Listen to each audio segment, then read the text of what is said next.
Sink पूरा बर्तनों से भरा हुआ है, किचन स्लैब पर जगह ही नहीं है, सामान खराब हो रहे हैं, कॉकरोच, छिपकलियाँ और तो और फ्रिज खोलो तो उसमें भी बासी और एक्सपायरी सामान। ऐसे में कोई गेस्ट आ जाए तो हम कितना ह्यूमिलिएट हो जाते हैं, क्योंकि रसोई सिर्फ रसोई नहीं है, वो आईना है आपके अच्छे स्वास्थ्य का, आपके संस्कारों का, आपकी सूझबूझ का, आपके धैर्य और आपकी जीवन शैली का और हाँ, आपकी कुशल गृहिणी होने का। रसोई में रस परोसा जाता है, रसोई हमारे घर का हार्ट है और इसे मैं किस तरीके से ऑर्गेनाइज और क्लीन रखती हूँ, आज की वीडियो में हम छोटी-छोटी बारीकियों पर बात करेंगे। हेलो फ्रेंड्स, सुन रही सखी में आप सभी का स्वागत है। रसोई को नीट और ऑर्गेनाइज रखने के लिए सबसे पहला गोल्डन रूल तो यही है कि जब भी आप खाना बना रहे हैं किचन में, तो खाना बनाते-बनाते ही किचन के सारे कामों को समेट लीजिए। अब यहाँ देखिए मेरा ये चम्मच स्टैंड, इसके अंदर मेरे ये ब्लू वाले जो साइज़ के जो फॉर्क हैं, ये छोटी साइज़ के हैं, इस कारण ये शैटर हो जाते हैं, पूरी जगह कवर कर लेते हैं और अंदर घुस जाते हैं, दिखते भी नहीं हैं। तो मैंने क्या किया, एक प्लास्टिक की पुरानी बोतल जो मेरे पास रखी थी, उसे कट कर लिया है और उसको फोक की साइज़ के अकॉर्डिंग ही उसकी हाइट को रखा है और उसे मैं इस चम्मच स्टैंड के अंदर रख दूँगी, जिससे अब सारे फोक जो हैं इसी के अंदर रहेंगे और नाइफ वगैरह रखने आदि चीज़ों को रखने में भी मुझे कोई प्रॉब्लम नहीं आएगी। इस तरह खाना बनाते-बनाते ही हम अपने ढेर सारे छोटे-छोटे से काम सॉर्ट आउट कर सकते हैं। इससे हमारी किचन नीट और क्लीन रहती है।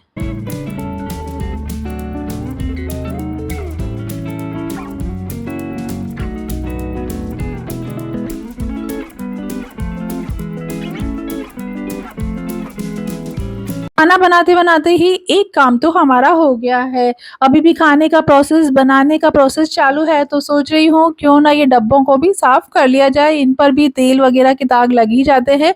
तो मैं हमेशा अपनी किचन में एक वाइप्स ज़रूर से रखा करती हूँ। तो आप भी अपनी किचन में वाइप्स का ज़रूर से यूज़ कीजिए और जो भी एक्स्ट्रा समय मिलता है, तो जो डेली आने वाले डब्बे हैं, उनको आप एक बार वाइप कर दीजिए। इससे वो हमेशा क्लीन रहेंगे और तेल वगैरह की चिकनाई वाले दाग साफ करने में बाद में आपको दिक्कत नहीं आएगी। तो रसोई को नीट रखने का ये भी एक बहुत अच्छा तरीका है।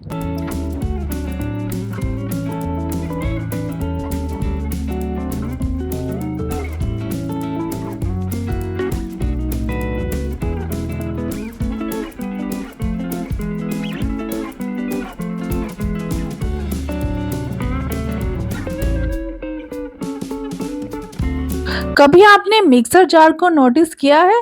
जब भी हम कुछ लिक्विड जैसे लस्सी, छाछ, मिल्क शेक या आम रस कुछ भी जब हम उसमें बनाते हैं, तो उसका कुछ पार्ट ड्रिप होकर नीचे की साइड भी चला जाता है और होता ये है कि हम ऊपर से तो मतलब अंदर से तो जार को क्लीन कर देते हैं, बट पीछे जो हल्का-सा जो पीछे लिक्विड जो चला गया है, उसे हम साफ करना भूल जाते हैं या आपके घर में अगर काम वाली बाइयाँ आती हैं, तो वो भी ऐसा ही करती हैं कि बस अंदर-अंदर से साफ कर देती है और पीछे गंदा ही रह जाता है। तो इसलिए ध्यान दीजिएगा, आगे अंदर की साइड और पीछे की साइड दोनों साइड हमें उसे क्लीन करना है। सेम एक और गलती हम और करते हैं, कुकर से दाल वगैरह का बाहर निकल के पूरा ढक्कन खराब हो जाना, ये तो आम सी बात है। तो हम क्या करते हैं, कुकर के ढक्कन को, कुकर को तो अच्छे से साफ कर लेते हैं, पर उसकी सीटी को साफ करना भूल जाते हैं। यहाँ देखिए मैं आपको खोल के दिखाती हूँ, सीटी के अंदर भी कितना गंदा हो जाता है। तो टाइम-टाइम पर आप उसमें गर्म पानी और विम लिक्विड डालकर उसे साफ कीजिए कि क्योंकि सीटी अगर प्रॉपरली काम नहीं करेगी तो आपका कुकर फट सकता है, तो इसलिए सीटी को भी आप साफ कीजिए। किचन को नीट और क्लीन रखने के लिए जो छोटी-छोटी सी बारीकियाँ, गलतियाँ हमसे रह जाती है, आज हम उसी पर चर्चा कर रहे हैं। तो इस तरीके से आप अपनी सीटी को और अपने जार को साफ कीजिए। ये भी एक, नहीं तो इसके कारण कॉकरोच वगैरह होते हैं, मीठा-मीठा अगर रहेगा या सीटी के अंदर भी कुछ चिपचिपा सा रहेगा तो ऑब्वियसली कीड़े-मकोड़े, कॉकरोच वगैरह अट्रैक्ट होते ही हैं। तो इन्हें भी आप टाइम-टाइम पे साफ करते रहिए, इससे आपकी किचन नीट एंड क्लीन बनी रहेगी।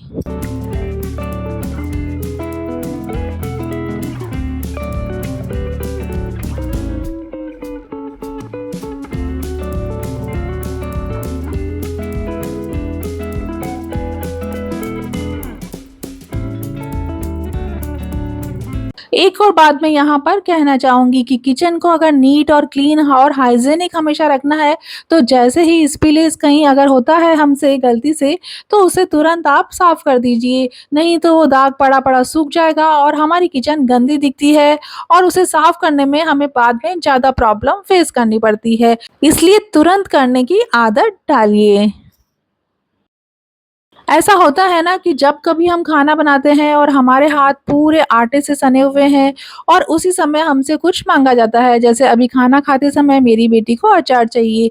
अगर मैं इसी हाथ से उसको अचार दूँगी तो ऑब्वियसली अचार के कंटेनर पर भी थोड़ा-सा आटा लग ही जाएगा। इसलिए मैं क्या करती हूँ, हमेशा किचन में एक नैपकिन हमेशा अपने पास रखती हूँ। तो सबसे पहले उससे अपने हाथों को पोंछती हूँ और फिर राइट हैंड की जगह लेफ्ट हैंड से कंटेनर को उतारती हूँ।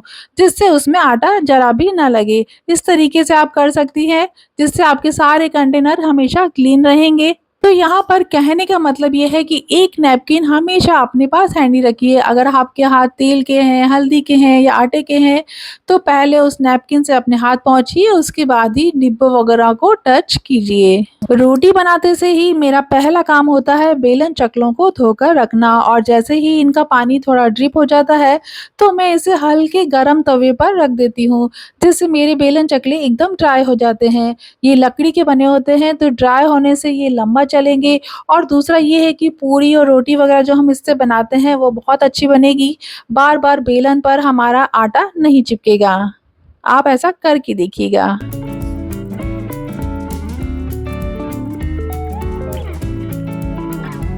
खाना बनाने के बाद किचन की सफाई करते समय हम एक और गलती करते हैं।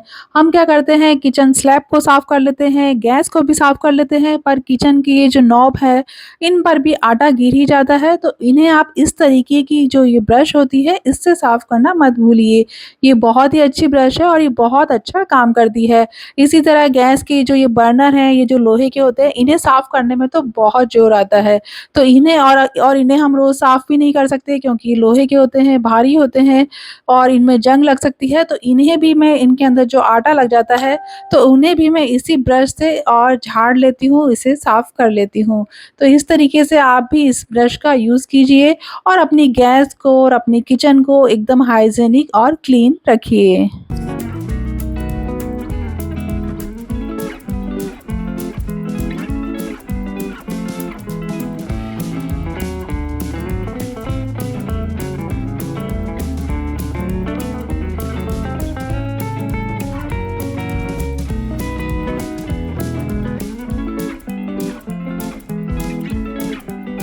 सिर्फ 2 मिनट लगते हैं। किचन की पूरी सफाई के बाद किचन के वाइपर को भी थोड़ा-सा साबुन और ब्रश रगड़ कर साफ करना आप मत भूलिए। ये मैं डेली से करती हूँ और इसे साफ करने के लिए एक छोटी ब्रश मैं अपनी किचन में ही रखती हूँ।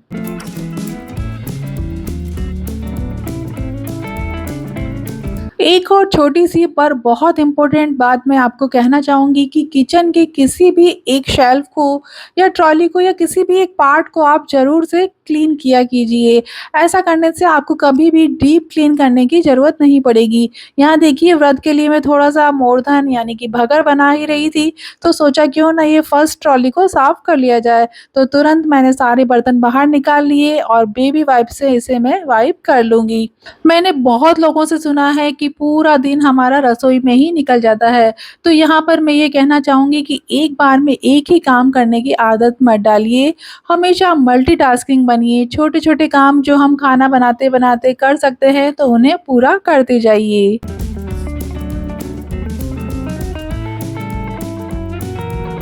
किचन में मैं कभी भी फ्री खड़ी नहीं रहती हूँ। जब भी चाय बनाती हूँ या खाना बनाती हूँ, तो कुछ ना कुछ करती ही रहती हूँ। कभी सब्ज़ी साफ़ कर लेती हूँ, कभी लहसुन छील लेती हूँ, कभी शाम के खाने की तैयारी कर लेती हूँ, बर्तन जमा देती हूँ। किचन में छोटे-छोटे से ढेरों काम होते हैं, तो वो मैं करती रहती हूँ। ऐसा करने से मेरा काम कब ख़त्म हो जाता है, मुझे पता ही नहीं चलता और मुझे एक्स्ट्रा समय देने की भी ज़रूरत नहीं होती। तो आप भी ऐसा कर सकती हैं।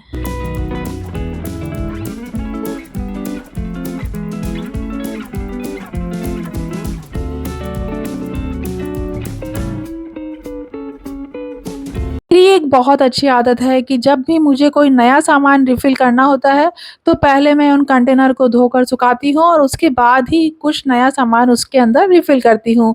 तो ऐसा करने से मुझे पूरे डब्बे एक साथ साफ़ नहीं करने पड़ते, मुझे मोस्टली सारे डब्बे साफ़ ही मिलते हैं। तो आप भी ऐसा कीजिए, जब भी कोई सामान खाली हो जाए तो उसे रिफ़िल करने से पहले उसे आप क्लीन कीजिए और उसके बाद ही उसके अंदर नया सामान रिफ़िल कीजिए।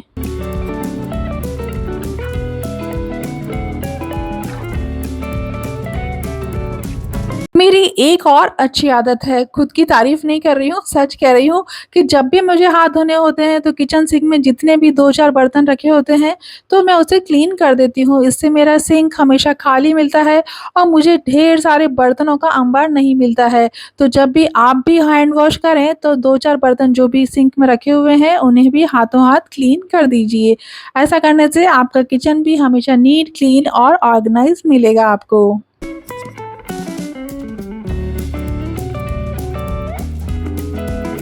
अच्छा, कुछ लोगों की मैंने ये आदत देखी है कि जैसे ही बर्तन साफ़ करते हैं, तुरंत गीले बर्तनों को ही ट्रॉली के अंदर अरेंज कर देते हैं। ऐसा करने से प्रॉब्लम ये होती है कि नए नए जो बर्तन हैं, वो ही थोड़े दिन में ही पुराने लगने लग जाते हैं, क्योंकि जो पानी के दाग हैं, खारे पानी के दाग वो उन पर जमने लग जाते हैं। तो इसलिए बर्तनों को हमेशा पोंछ कर सूखने के बाद ही उसे आप किचन ट्रॉली में अरेंज कीजिए। इससे आपके बर्तन हमेशा नए जैसे चमकते रहेंगे।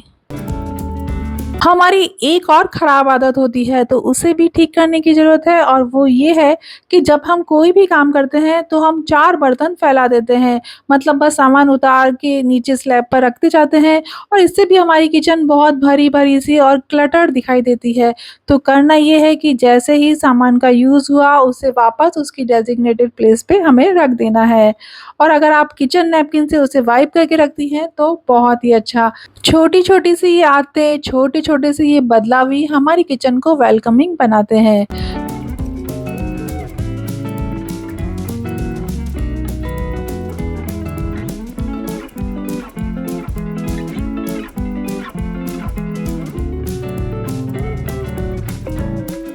कार मिक्सर का हो या टोस्टर का, अगर हम उसे प्रॉपर्ली नहीं रखेंगे तो ये टूट सकते हैं। तो इन्हें अरेंज करने के लिए मैं क्या करती हूँ, मेरी बालों की जो ये क्लिप्स होती है, इसी की सहायता से मैं इन्हें प्रॉपर्ली अरेंज कर देती हूँ। ऐसा करने से लंबे-लंबे तार भी टैंगल नहीं होते हैं, उलझते नहीं हैं और फिर टूटते भी नहीं हैं। ऐसे छोटे-छोटे से काम से हमारा मिक्सर या जो महँगे-महँगे अप्लायंसेज़ हैं, वो प्रॉपर्ली अच्छे तरीके से काम करते हैं। तो आप इनकी तारों का ध्यान रखिए। मसालदानी, इसे कितनी दफ़ा हम दिन में खोलते हैं और बंद करते हैं। तो कभी-कभी ऐसा होता है ना कि थोड़ा-सा मसाला छिटक कर नीचे गिर ही जाता है। तो जब भी मैं वीकली सामानों को रिफ़िल करती हूँ, तो इन मसालों को फिर से रीयूज़ कर लेती हूँ। खड़ा और मोटा मसाला को वो मैं जीरे में डाल देती हूँ और बारीक जो पिसा हुआ मसाला होता है, उसे मैं मिर्च के अंदर मिक्स कर देती हूँ। मतलब मैं वेस्ट बिल्कुल भी नहीं होने देती हूँ।